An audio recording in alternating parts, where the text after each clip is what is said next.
بسم الله الرحمن الرحيم نحمده ونصلي على رسوله الكريم أما بعد. Regarding the verse عبس وتولى أن جاءه الأعمى وما يدريك لعله يزكى. In short, a summary of that verse is that the Prophet sallallahu alaihi wasallam, he was giving da'wah to the ru'asa and the leaders of the mushrikun in Makkah Mukarramah. And Abdullah ibn Maktoum, he came to the Prophet sallallahu alaihi wasallam, and because he was mafqud al-basar, he didn't have eyesight, so he didn't know what was going on. He couldn't tell who was there in the company of the Prophet sallallahu alaihi wasallam. So the Prophet sallallahu alaihi wasallam was slightly, you could say, he frowned a bit, abasa wa tawalla, that like I'm doing one work and the other, he's now come and he's disturbed me. So somebody may have this thought that the Prophet sallallahu alaihi wasallam, he did something wrong, or the Prophet sallallahu alaihi wasallam displayed bad characteristic or slightly inappropriate characteristic. But Ashraf Thani rahmatullah explains it very beautifully. He says that it was an ijtihad. When you do ijtihad, there is it's mukhtalaf fi. And Allah subhanahu wa ta'ala uses slightly words, which slightly weighty words, to teach the Prophet sallallahu alaihi wasallam. What is this? And he goes on, for example, you have two qa'idah, two rules, or two principles which you could have used. And the Prophet sallallahu alaihi wasallam used one, and Allah subhanahu wa ta'ala said, no, in this instance, this would have been better. So for example, you have usul and you have furu'. What is usul? The main essence, the roots.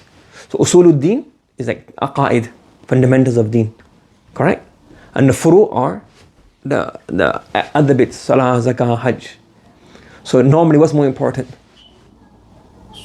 The usul.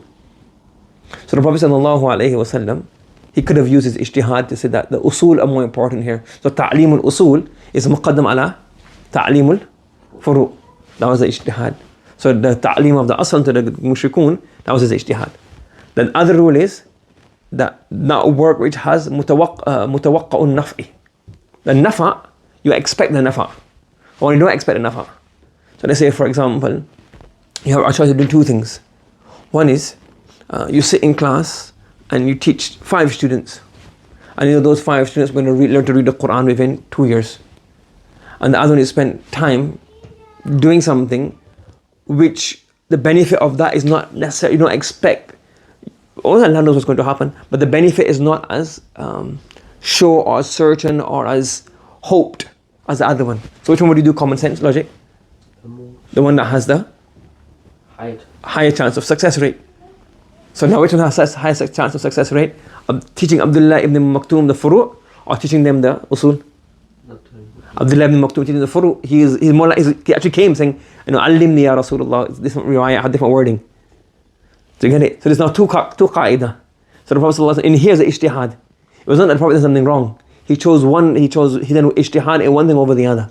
So in essence, the Prophet never done a mistake, he never done an error. He done an ijtihad, and the ijtihad, Allah corrected ijtihad in here. So he explains that it's not that Prophet ﷺ was of bad character or he was doing something wrong. It was that he had a choice of two umur. To ta'lim of the usul over the furu'. That's one possibility. And the other one is what? The one which benefit is more certain or more likely to choose that over the other one. So Allah said, let's do this one. وَمَا يُدْرِيكَ لَعَلَّهُ يَزَّكَّى أَوْ يَذَّكَّرُ فَتَنْفَعَهُ ذِكْرَى أَمَّا مَنِ اسْتَغْنَى فَأَنْتَ لَهُ تَصَدَّى. You follow? So it's explained in different words in here. For him,